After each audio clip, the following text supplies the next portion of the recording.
This is week 1 of business analytics review. So let's say you have a good data with you and you are a data analyst or a business analyst and who wants to communicate some message to respective stakeholders using visual layouts or visual representations. Okay, so now you have this data and you made some results in form of visual representations. These results always should be precise, should be concise, and should be consumable in manner. Precise, concise, and consumable in manner. Why?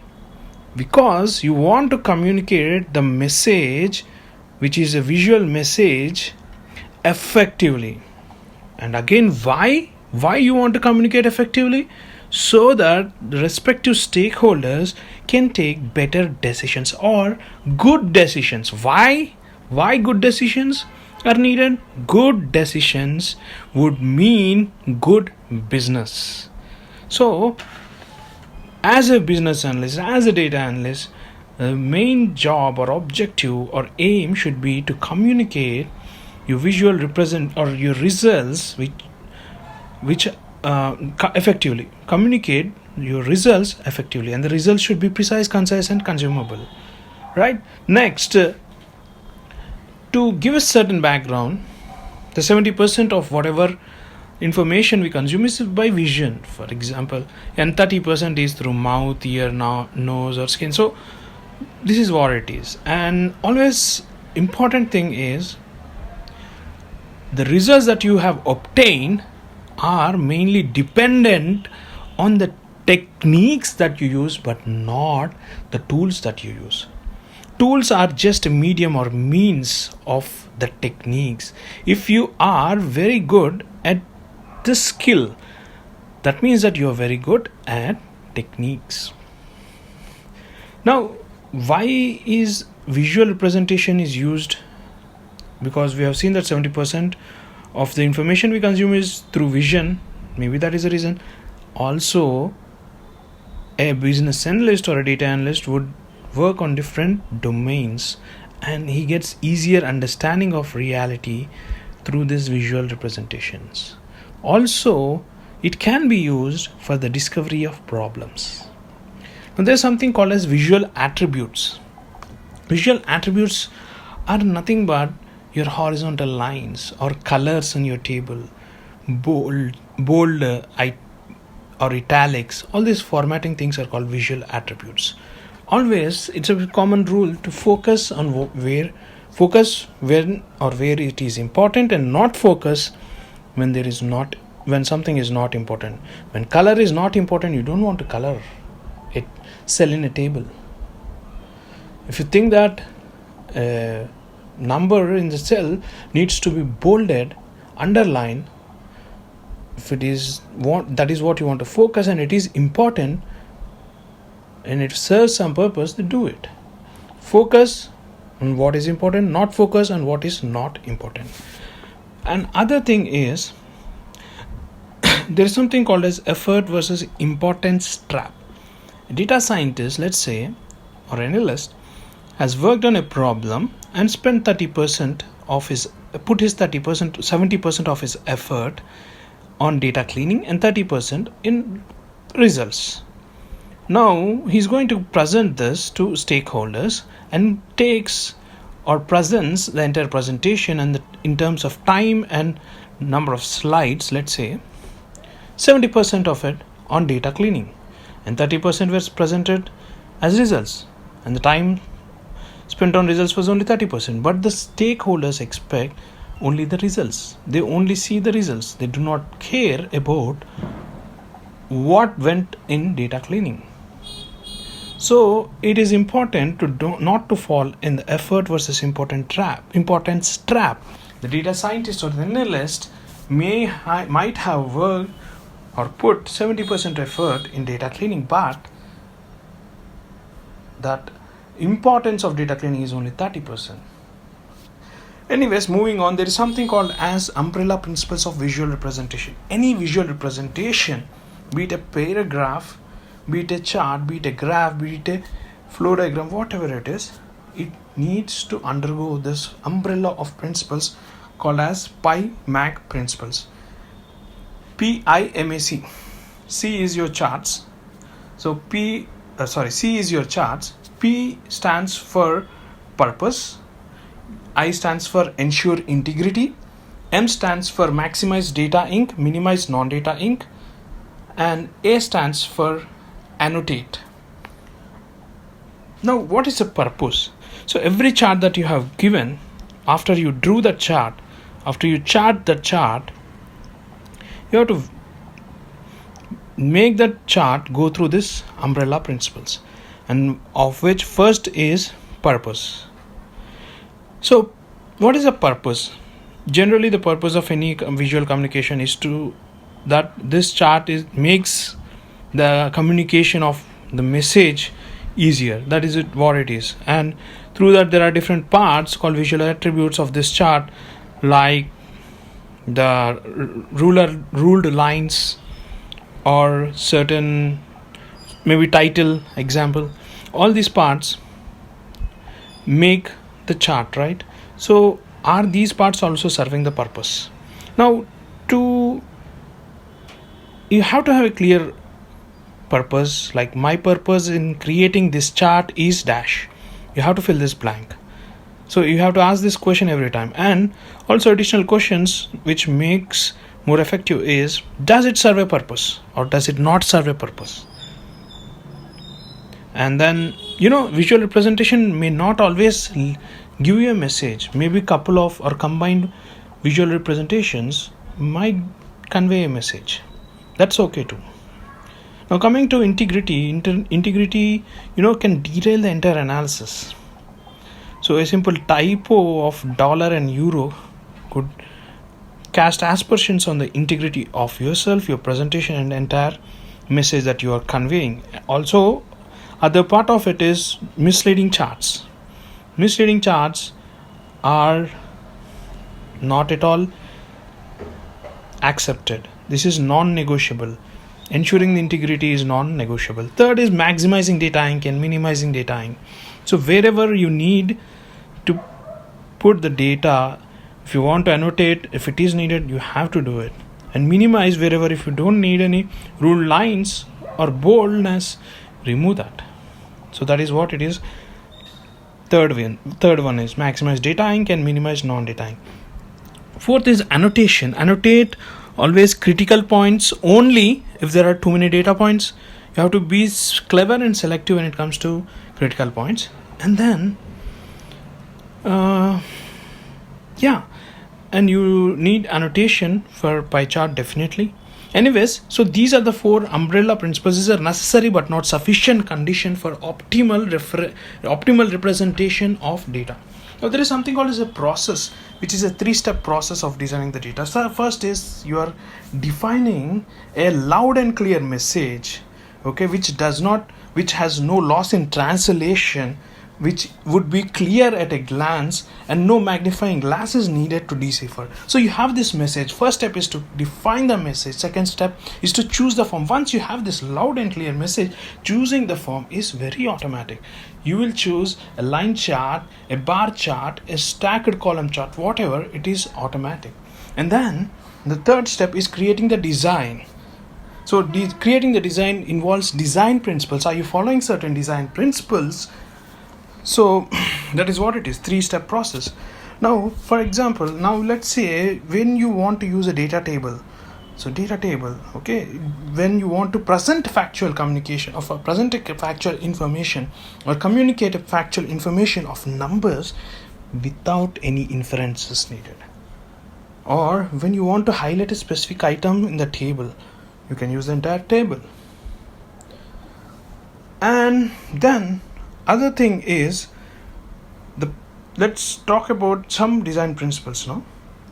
Let's say a rectangle, a square, and a circle of almost similar sizes are presented, and we are asked the question by visual glance, tell me which has more area. So humans are not very good at areas, interpreting the areas. So pie charts is a chart of last resort because it involves surface areas, and Pie chart needs only to be used when you want to highlight the largest pie compared to all of them. So it's exaggeratedly large or exaggeratedly small, and it cannot go without annotation. And stacked column charts or 100% column charts are good because they are with respect to heights. Interpreting heights is better than the areas, and height is more perceptible than the area.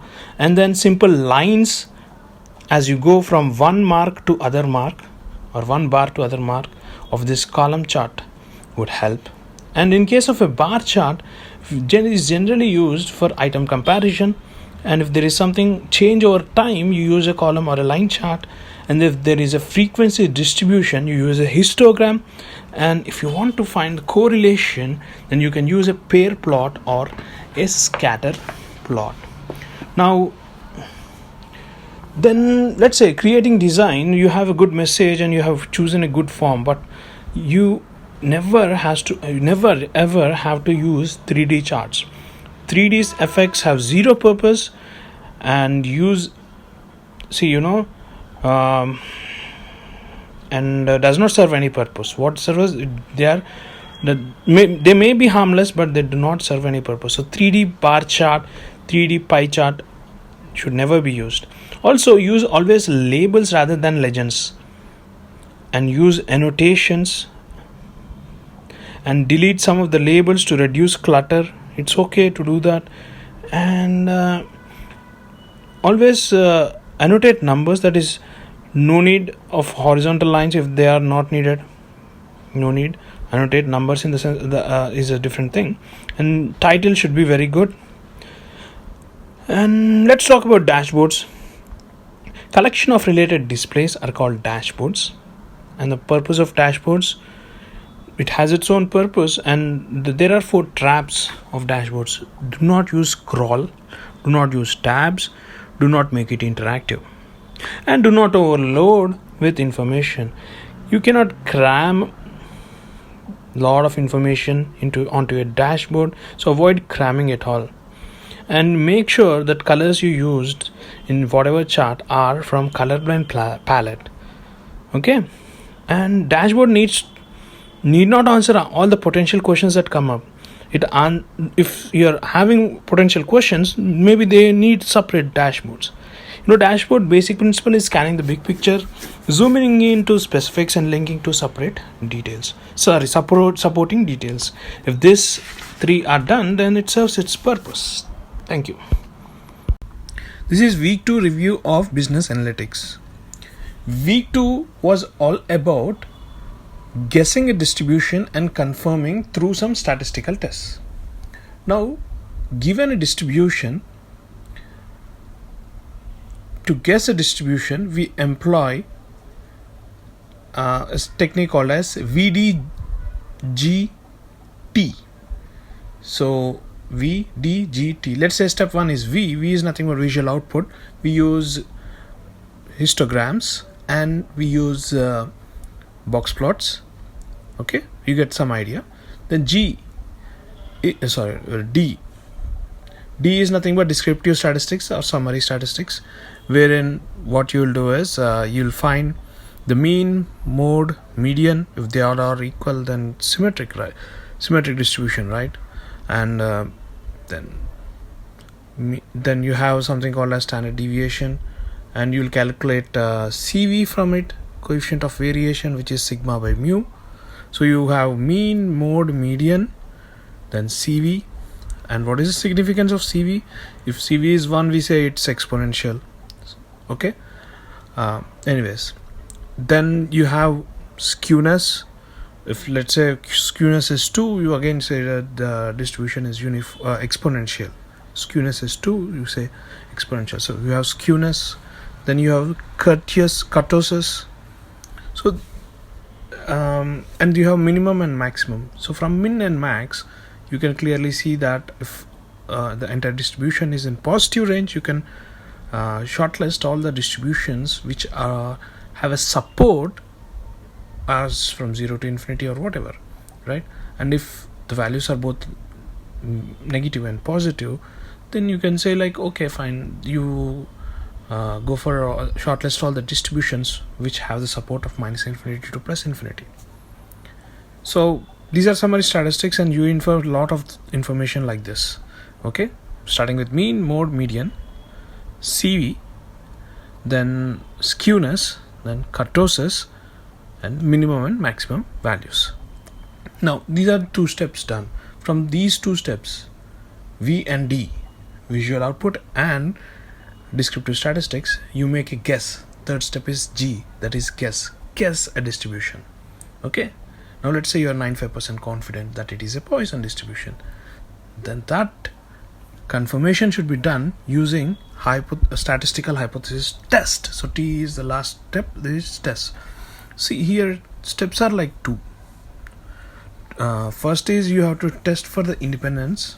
So assuming that they are from the distribution is comply the IID rule, that is the biggest assumption in the first place, and then you do chi-square test or Kolmogorov-Smirnov test or KS test. Okay, so to just confirm, let's say that in the chi-square test you compute the value and you tabulate the value of the given distribution. Okay, then if the tabulated value is greater than the computed value, then we accept the null hypothesis or we do not reject the null hypothesis. What would be the null hypothesis? That the given distribution is your guess, that is, let's say it's Poisson distribution. Okay, and you compute the chi-square value and you compute the tabulated chi-square value, and if the tabulated value is greater than the computed value, you do not reject the null hypothesis and you say that the distribution is indeed Poisson distribution. So that is the main agenda and the process of this week. Also, essentially the data could be discrete or data could be continuous. If you take a probability distribution curve, the x-axis for a discrete probability distribution curve is values of random variable. So x-axis is a random variable with values, and the y-axis would be the respective probabilities of these random variable values. This is for discrete probability distribution curve. For a continuous probability distribution curve, the x-axis would be the same probability random variable values, but the y-axis would be your density function. That is the difference. And there is something called as cumulative distribution function too. And if you remember the curve, the cumulative distribution function has bounds 0 and 1. Okay, so all the curves that you see of CDF goes from 0 to 1. Another note is, if you take about the discrete distributions, there are broadly 4 of them. First being uniform distribution, other being Poisson, then geometric and binomial distribution. So uniform, Poisson, geometric, binomial, and the rest of them are like the continuous probability distribution curves, such as normal distribution, gamma distribution, beta distribution, exponential distribution, log normal distribution. All these are continuous. Third important thing is the definitions of PP plot and QQ plot. Let's see what PP plot is. PP plot is a curve or a probability plot with CDF of samples on x-axis and CDF of the model on y-axis. And this plot provides the difference in the middle portion of the distribution, not the tails but the middle portion. It gives the information about the middle portion. And QQ plotter also called as quartile probability plot. And for these plots, the x-axis would be the samples, or you can call them as random variable values, or simply samples on x-axis, and CDF is fitted on the y-axis. And the plot that you get, the QQ plot, you get the difference in tails, the information regarding the left and right tails. That is what QQ plot is for. And QQ plot is only for continuous random variables. The libraries that are used are NumPy as NP, Pandas as PD, matplotlib.pyplot as PLT. Then we import scipy.stats as stats. From scipy.stats we import chi squares chi-square, then chi2, then norm rom rm norm and propplot plot Poisson uniform. And again we import statsmodels.api as sm, and from statsmodels.graphics.gof plots we import QQ plot, and we use pd.read_excel to read the data. This is Business Analytics Week 3 review, and Week 3 starts off with a lecture on determining the association between two categorical variables and also inferring the association between two categorical variables. So to infer association between two categorical variables, we use that, we determine that inference, or the method that we employ is by utilizing what is called as conditional probabilities. Now what is conditional probability? P of A given B is the representation of conditional probability. And what does it mean? It means that what is the probability of A given B has taken place? What is the probability of A given B has taken place, or already taken place, or already happened? That is what conditional probability is. So now let's take a simple example, and we go through that example and try to determine or utilize the conditional probabilities. So let's take a simple example of a categorical variable, two categorical variables. One is the gender, which has two classes, male and female. Another categorical variable is admission status, which has again two classes, admission offered, admission not offered. Okay.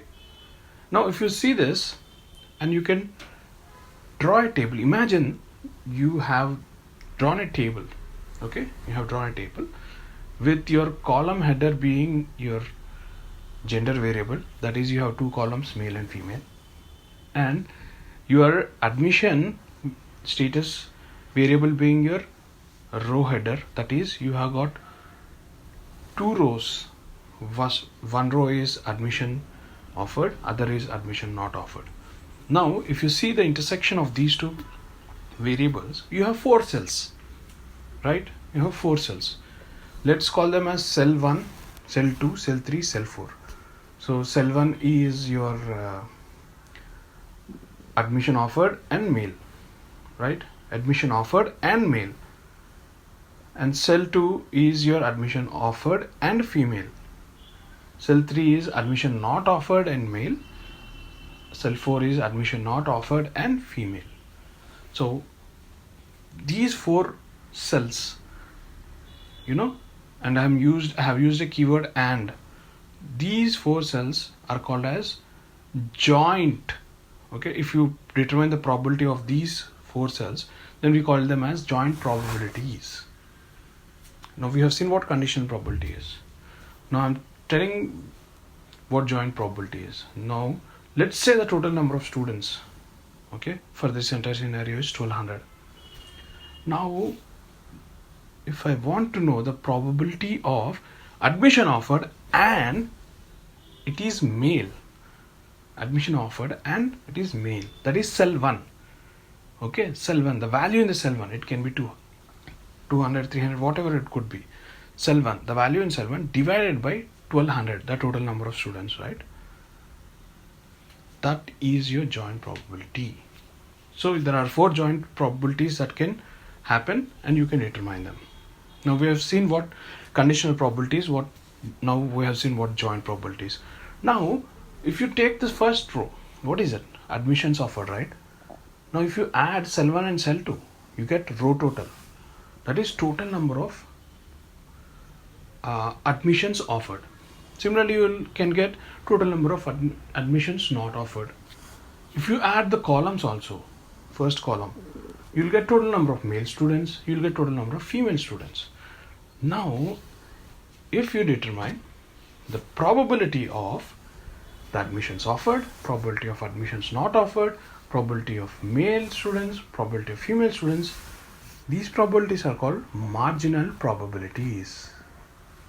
These are called marginal probabilities. So how do you do that? For example, total male students, right? So you add up, you get the column total of first column and divide by 1200. That is your probability of total male students, probability of male students, and it is also called as marginal probability. So similarly, there are other 3 marginal probabilities you can do in the same fashion. So now you have got, the events, right? Events are your male, female, admission offered, admission not offered. Let's say it is A complement. Admission not offered is A and admission not offered is A complement. Okay, M is the event of male students, F is the event of female students. Now, what is the conditional probability we are interested in? P of A given M is how much? P of A given F is how much? Probability of admission offered given it is a male student is how much, and probability of admission offered given it is a female student, so that is how much. That is the main interest. That is a conditional probability that we are interested in. Now, there are 2 ways of determining the conditional probability. First is mathematical way, second is visual way. Now, the table that we have been discussing so far is contingency table. It is called contingency table. So, first way is mathematical way, second way is finding the conditional probability using contingency table. Okay, let's see what mathematical way of determining the conditional probability is. So mathematical way of determining the probability is by equation. Probability of A given B is probability of A intersection B by probability of B.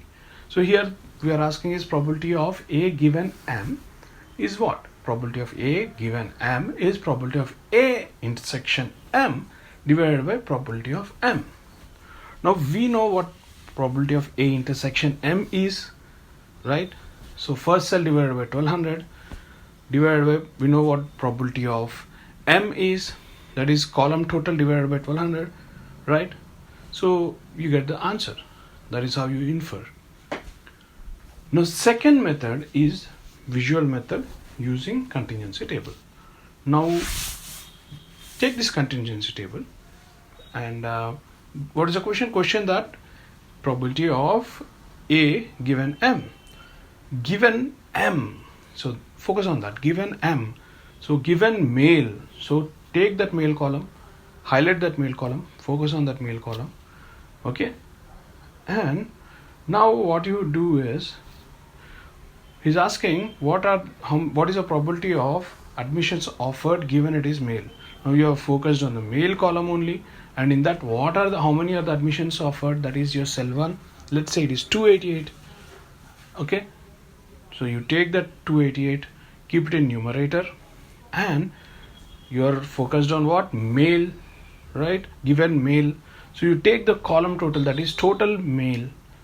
Okay, let's say that is 900. You keep that in denominator. It will also give the same value as that one determined using mathematical formula. So, and let's say like probability of A given A given M is 0.3 and A given F is 0.5. And we can say that the probability of admissions offered to male is double than that of female. So this is how we are inferring something from 2 categorical variables. Now let's see what is prior probability and what is posterior probability. Now let's take a simple scenario. Okay, imagine you are a factory owner. Okay, and you have two suppliers for your factory, S1 and S2, who supply raw materials. And S1 supplies 65% of the raw material. S2 supplies 35% of the raw materials.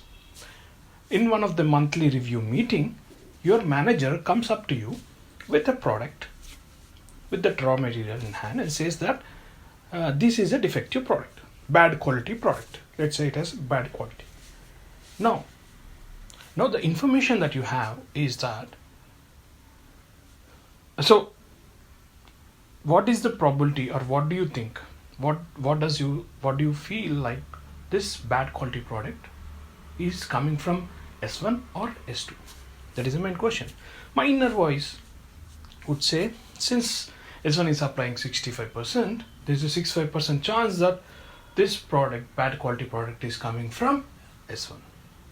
And there is only 35% chance that this bad quality product that I'm holding in my hand is coming from S2. Now the prior probabilities or probabilities P of S1, P of S2. That is how much probability, or what is how many 65% of the material is supplied from S1, 35% of material is supplied from S2. From prior probabilities, you make an initial guess. Okay, you make initial guess of some question. Okay, not direct question. Here it is an indirect question, right? So you have is a bad quality product and you're inferring from prior probabilities. Now what you do is, but you're not happy about it, you tell your manager to go and work around and come up with some useful data or information.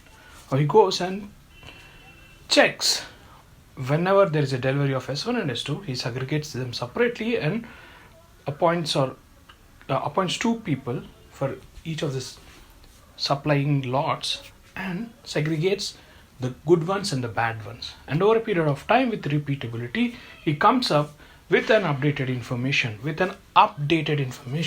saying that S1 supplies 98% of good quality products and S2 supplies 95% of good quality products. So this is updated information.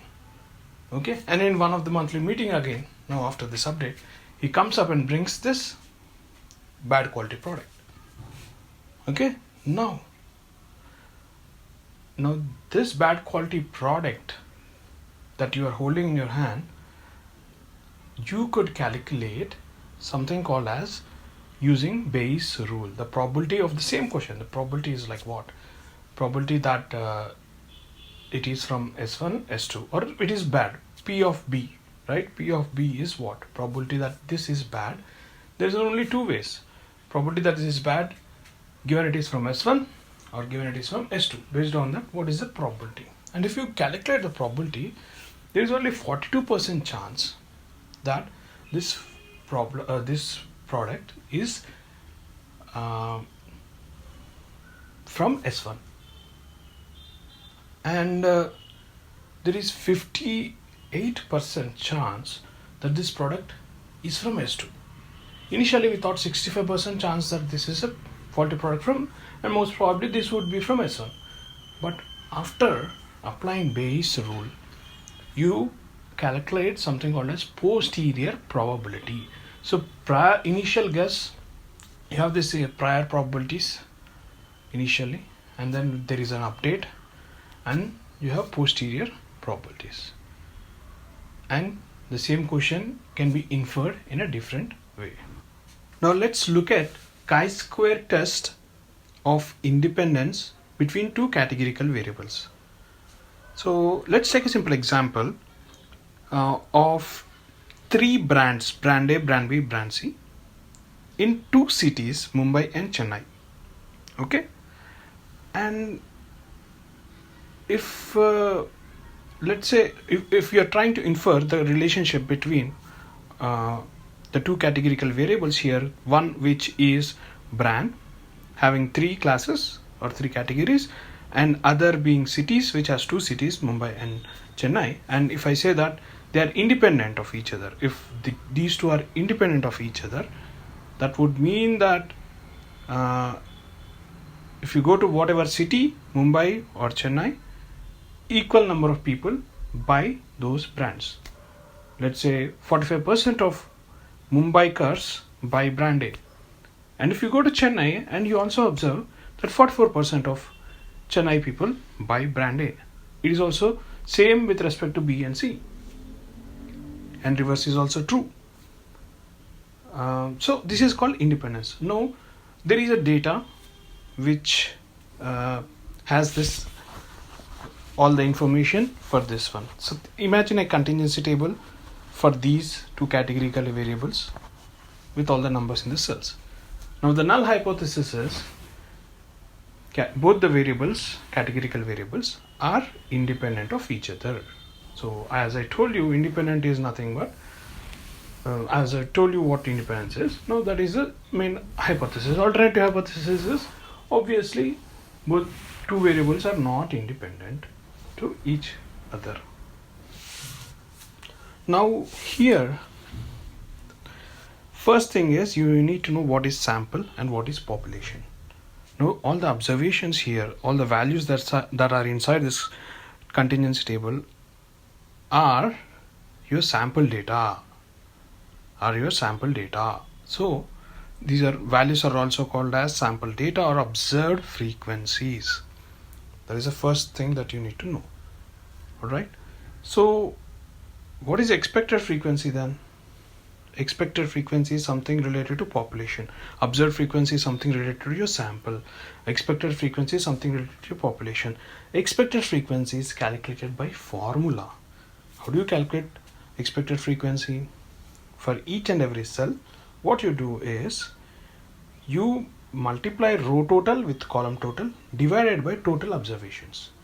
Row total into column total divided by total observations. You again get a contingency table with an expected frequency. You already have contingency table with actual values, which we know, which we call them as observed frequencies. Now you have a contingency table with expected frequencies, new values.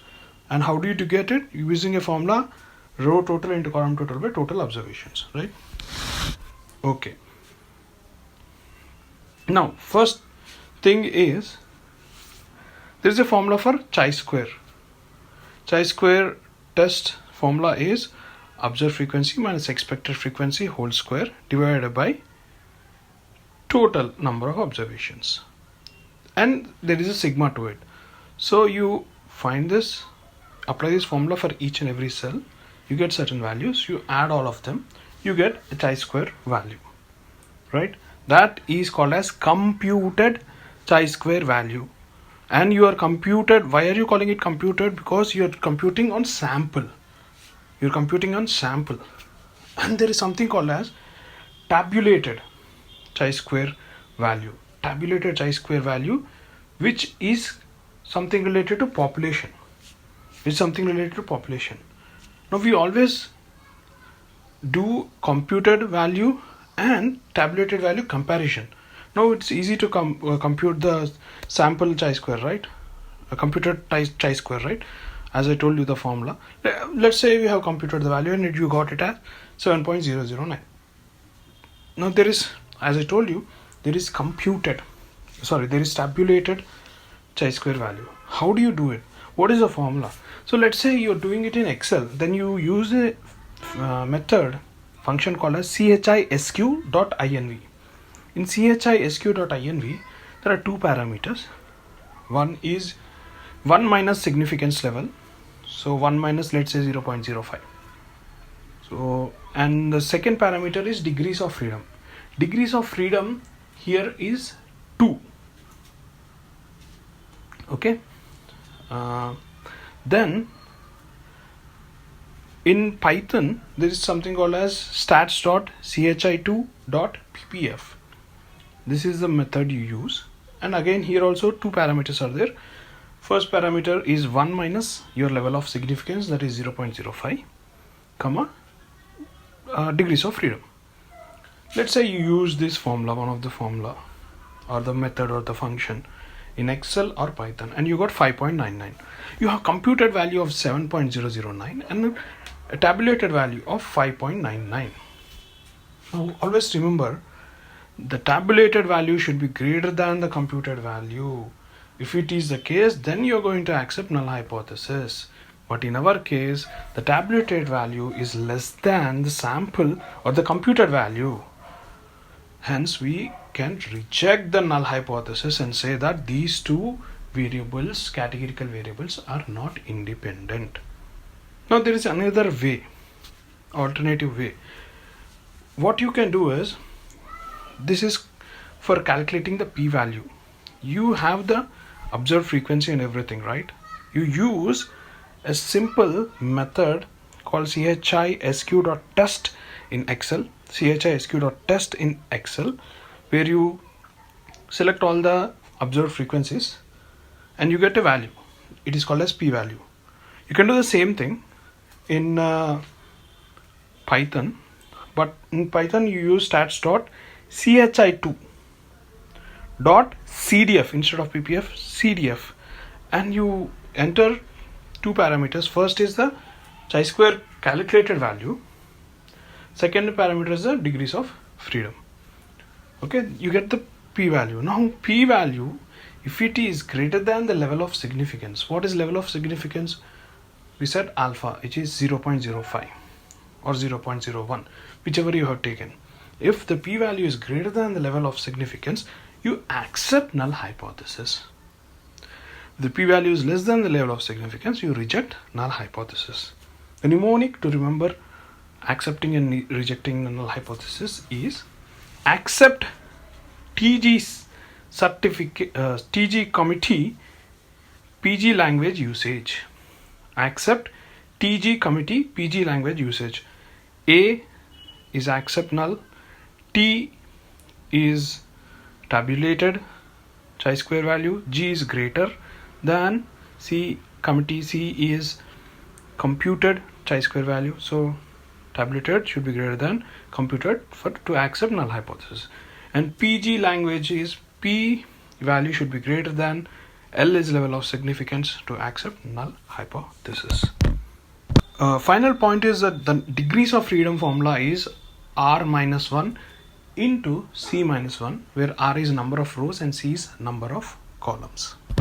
This is week 4 of business analytics review, and it starts with demand response curve.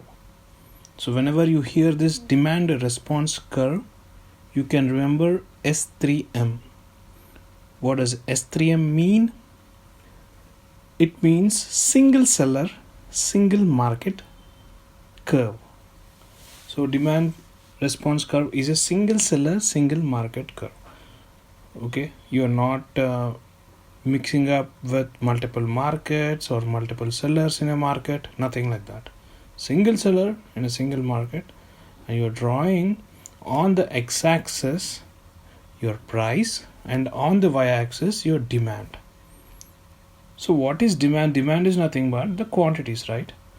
So on x-axis you have price and on y-axis demand, that is quantities. And imagine a curve, okay, downward sloping curve, and we call that curve as demand response curve. Okay, so how it usually works is the retailers determine a point, price point.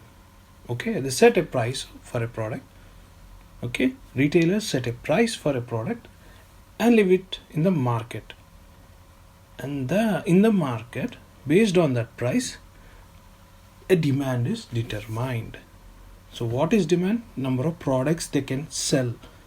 At this point of price point, they sold so many number of products. Now, if you increase the price, the number of products they sell would decrease, or demand decreases by increasing the price, or demand increases if you are lowering the price. So from the price point P, let's say some optimal price point you thought of, if you move towards right, demand is decreasing, that is you are increasing price, demand is decreasing, or you are moving towards left, that is you are reducing the price and demand is increasing. Since it is a downward sloping curve, demand response curve is a downward sloping curve. Now that is for common. For there are some certain items wherein for luxuries, if you increase the price, the demand might increase because of its exclusivity and certain different reasons. But in general, this is what it is. Now, estimation, there is something called as price sensitivity. How sensitive is the demand to the price? So, price sensitivity, there are two methods to determine the price sensitivity. One is slope method, other is elasticity method. Slope method is simple.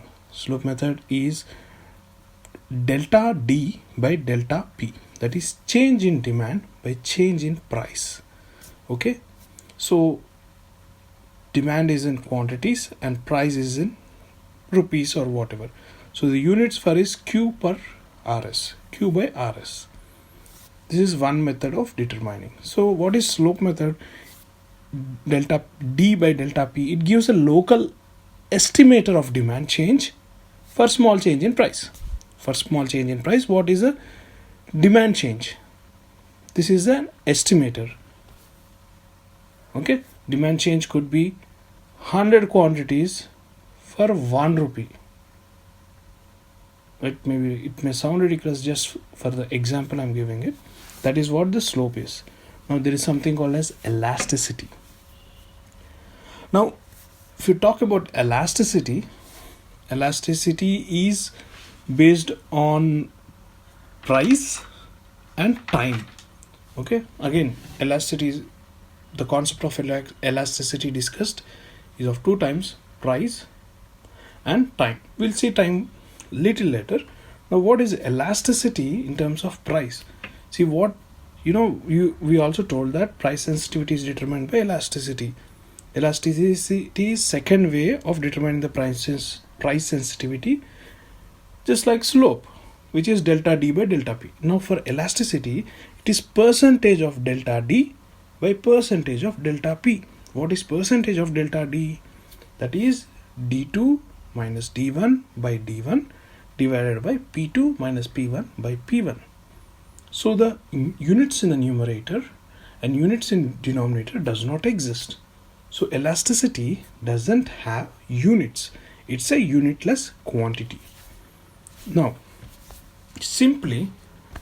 I can simply say that if the elasticity is high or if the elasticity is low, what would be the meaning of it?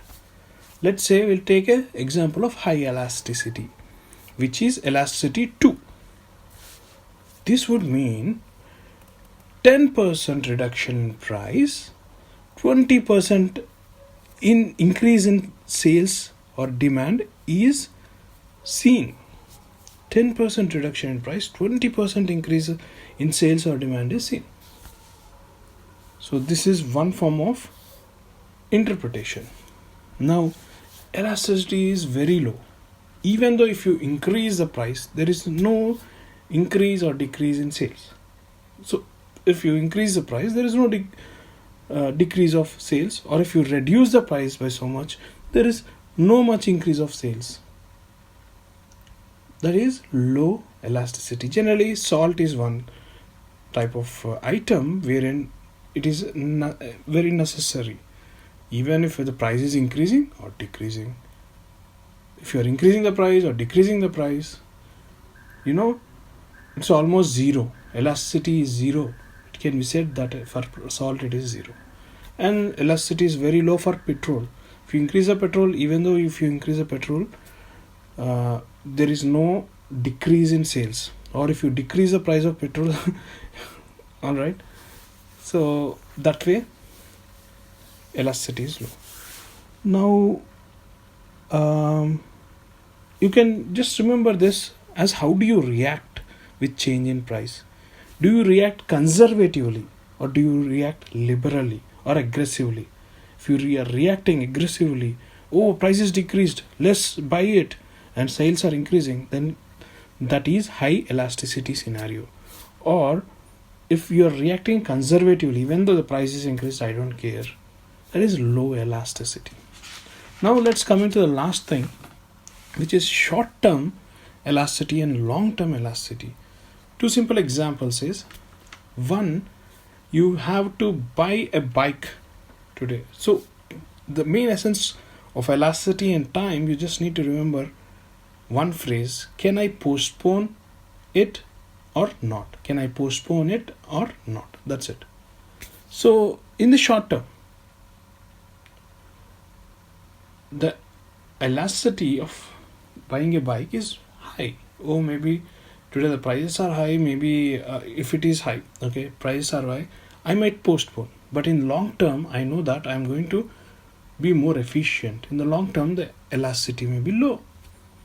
And similarly, the movies, for example, elasticity may be less now. Okay, we want to go movies and everything, doesn't matter what the prices are. But in long term, I may subscribe to an OTT platform and the elasticity is high. It doesn't, so that way, do you postpone it? If so, it determines short-term elasticity and long-term elasticity. We have seen what demand response curve is. Demand response curve is a graph with price on x-axis and demand, that is quantity demanded, on y-axis. Now this demand response curve can be of two types. It could be the demand response curve itself, could be a linear or it could be non-linear. Of course, it has four properties of price and demand being always positive, the curve being continuous, it is differentiable. That's all there. But and it's also downward sloping, and it could be linear or it could be non-linear. Let's assume it is linear. Now if you take an axis, if imagine a graph with price on x-axis and demand on y-axis, and a linear line which is downward sloping touches y-axis and x-axis, positive y-axis, positive x-axis. Okay, so it has got y-intercept, it has got x-intercept. Now the y-intercept is when the price is 0. When price is 0, the y-intercept is called as D0 or D0. That is, it is a demand at price is equal to 0. So if you give a product for free, what would be the demand? Demand would be your market size. When demand is D0, that is when price is equal to 0, it is called as market size. Okay, so let's define this equation, whatever the linear equation. D of P is equal to D0 minus M times P. M is the slope, D0 is the y-intercept, P is the price. D of P is nothing but y. Okay, D of P is equal to D0 minus M times P. Now imagine if the demand is 0, that is, if demand is 0 at that point, that is your x-intercept, we call that P as PS, P subscript S, and we call it as satiating price, and it is given by D0 by M. Simply put, D of P is to 0, then you will find that P of S is equal to D0 by M. So what is the specialty of satiating price? See, demand is 0, right? And that is a price where demand is 0. There is no one is going to buy price, any product. So you don't go beyond this satiating price. So satiating price is like the saturation price. Okay, fine. And then the elasticity of this curve is represented by epsilon. Elasticity of a linear response curve is given by formula M times P divided by D0 minus M times P. Now, when price is 0, elasticity is 0. This can be inferred from the equation formula that I have just now told you. At price is 0 because elasticity depends on price. At price is 0, elasticity is 0, and at price P is equal to satiating price, elasticity is infinite. So that's the thing. Now what if elasticity is constant? Such demand response curve exists, and those are non-linear demand response curves. For example, let's take constant elasticity curve. So it is given by capital D is equal to capital C times P power minus epsilon.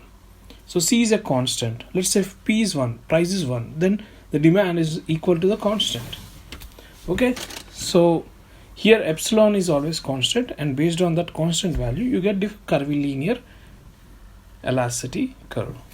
Now the revenue in general is given by R is equal to P into D, price into demand. So here it is C times P power 1 minus C.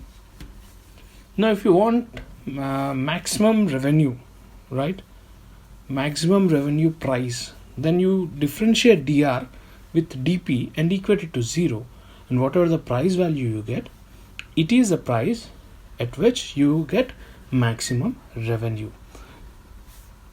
And this is possible because of the curve being continuous and also differentiable. Now let's take a simple example of elasticity being less than 1. We call such elasticity as inelastic product demand. Salt is an example. So when certain products are inelastic, what people do is they increase their revenue. Governments increase their revenues by increasing the price of petrol. People are anyway going to buy petrol, right? So elasticity is less than 1. What if the elasticity is greater than 1? If you reduce the price, you can increase the sales, right? So you reduce the price and you depend on mass selling. Lot of people are going to buy. So that kind of demand is called as elastic demand when epsilon is greater than 1. And when epsilon is less than 1, it is called as inelastic demand. This is week 5 review of business analytics.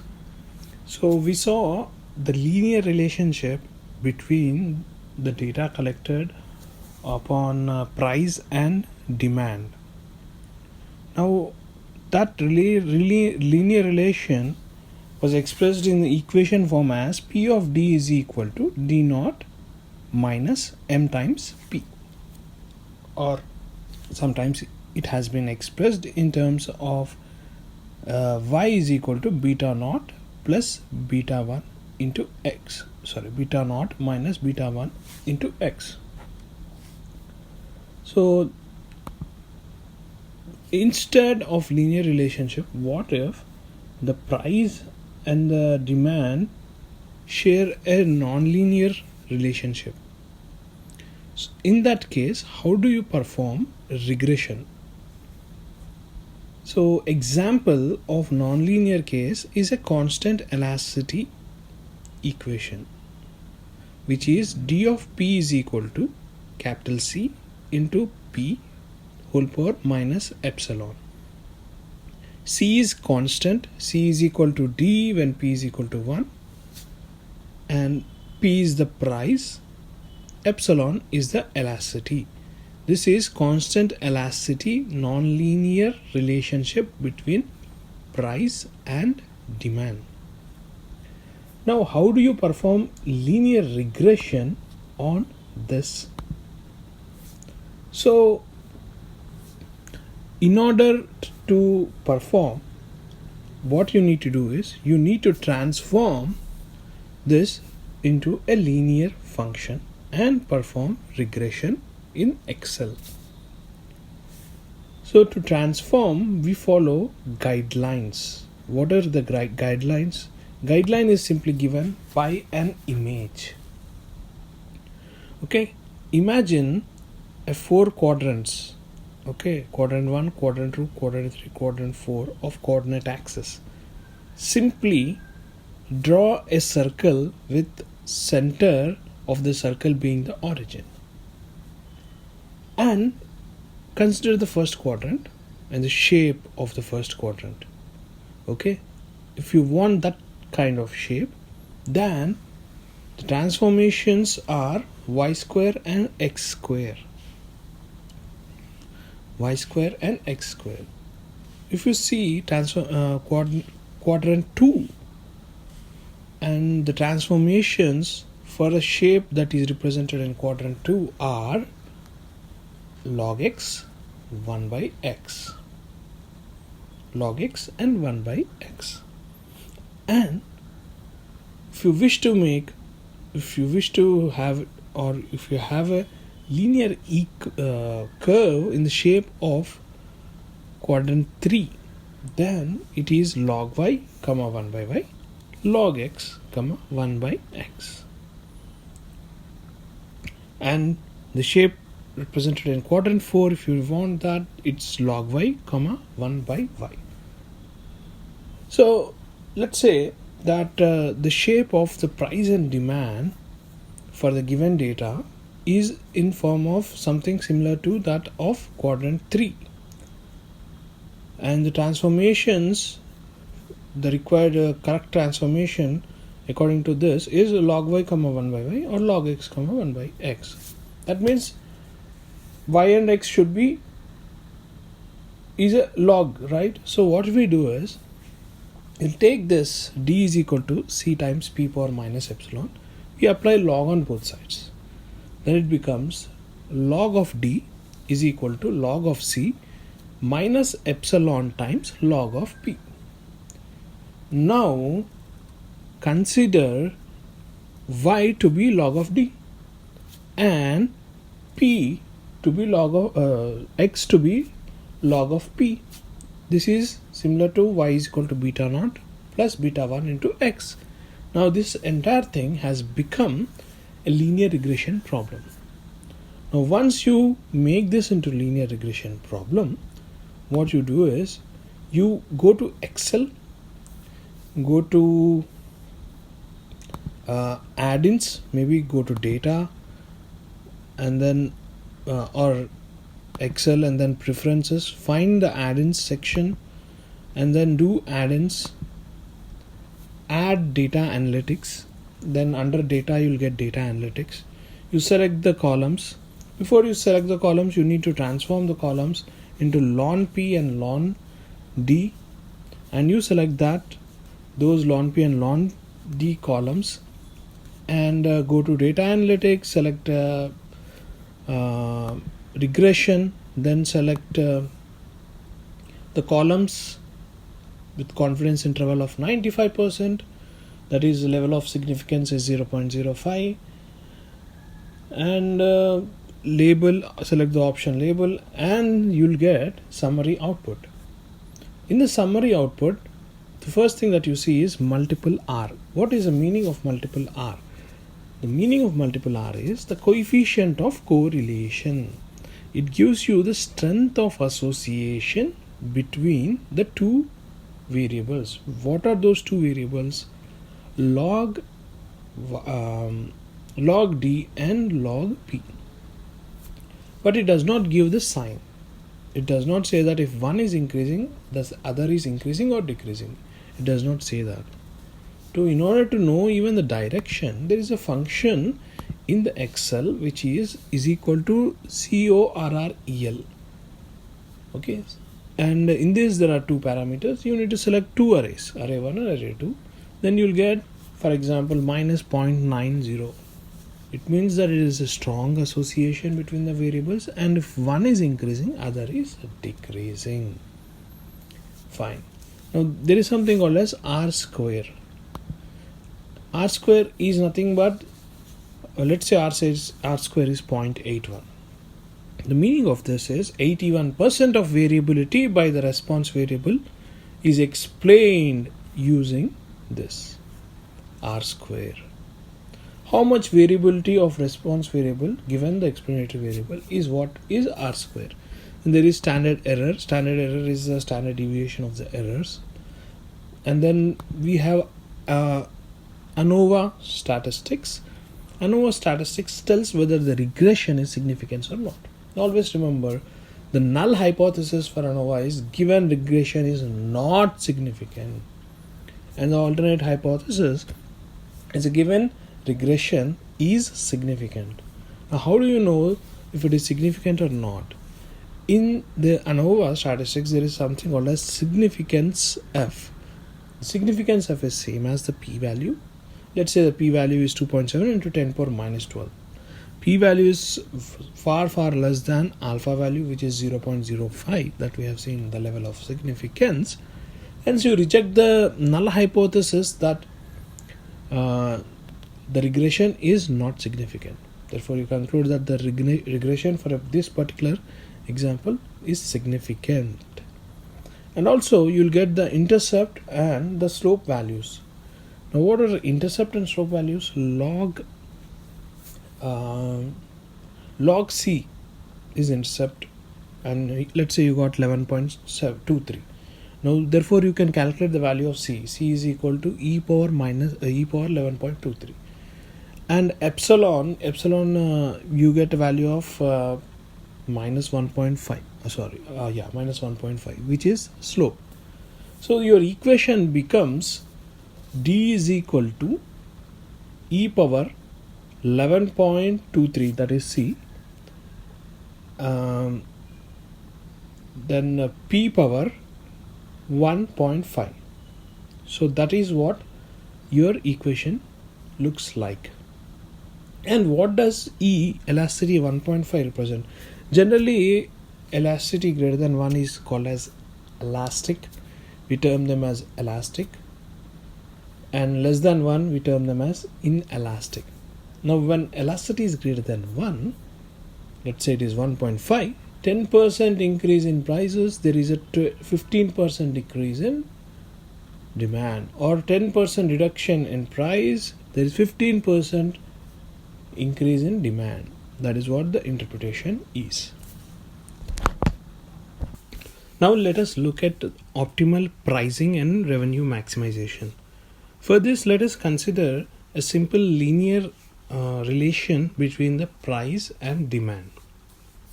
Okay, that simple linear relation could be D of P is equal to D naught plus M times of P. Now from this, how do you find optimal price and how do you find maximum revenue? That is the main question. So before going there, this equation, let's interpret different things. Now what is D naught mean? D naught means the value when, or the quantity demanded when price is 0. That is the market size. D naught is the market size. Now for example, if the equation is, let's say, y is equal to 5842 minus 157.7 times x. So the D naught here is 5842, which is the market size. That is, if the given product is given for free, this is how many takers are there. 5842 takers are there. Other is the slope. Slope here is minus 157.7. What does that mean? If you increase the price by 1 unit, demand decreases by 157.7 units. That is the formal interpretation of this. What is sales revenue? Sales revenue, or simply revenue, is demand times the price. So if R of P is represented as revenue, then R of P is equal to D of P times P. Now what is D of P? We know D of P is D naught plus M times of P. Now therefore the revenue function or the revenue equation becomes D naught times P plus M times P square. This is your R of P. Let's say you have an equation which is 5842 times P minus 157.7 times P square. Now we want maximum revenue. So in order to get maximum revenue, you partial derivative of this equation and equate it to 0. The values of P that you obtain can be minimum or maximum. And we want the value, we'll choose the value of P which gives us maximum revenue. So if you plot a curve with price on x-axis and revenue on y-axis, your curve can be like a mountain which is concave, and the value of P where the revenue is maximum, top of this mountain, is your optimum value. Also you can get a curve which is convex, because when you partial derivative this equation and equate to 0, you can get a maximum or minimum value. You will get two values, right? You will get a convex function, okay, and the bottom of that or the least revenue would be your optimal value. But we are not looking for that. That is not optimal value. We are looking for optimal value for maximum maximization of revenue. So that is how you interpret using concave curve. Similarly, if you want to maximize profit, or if you want to know profit maximizing price, what should you do? So for that, first you need to know what is profit. Profit is typically the difference between the revenue and the cost. So pi of P represents profit function. Pi of P represents profit function, which is equal to total revenue minus total cost. What is total revenue? We have seen previously, total revenue is D of P times P. And what is total cost? If C is the marginal cost, that is cost of producing one single good. If C is the marginal cost of a product, if you multiply with the number of quantities produced, that is what is total cost. So D of P times C is your total cost. Therefore pi of P becomes, which is total revenue minus total cost, becomes D of P times P minus D of P times C. Now this can be further reduced to D of P times P minus C. Now if you replace D of P with D naught minus M times P, assuming there is a linear relationship between the price and the demand, or there is a linear response curve, the equation pi of P becomes D naught minus M times P into P minus C. This equation, if you partial derivate and equate it to 0, the value P of the concave function, with price being on x-axis and profit being on y-axis, is your profit maximizing price, and that is what your profit maximization is. So every business must have an objective of what they want to do. Do they want to maximize revenue or maximize profit? What is maximizing revenue mean? That means they want to reduce the price and sell a lot of product. Okay, or you just want to sell only few but want to make a lot of money. That is profit maximization. So based on the objective, you can choose certain optimal price value.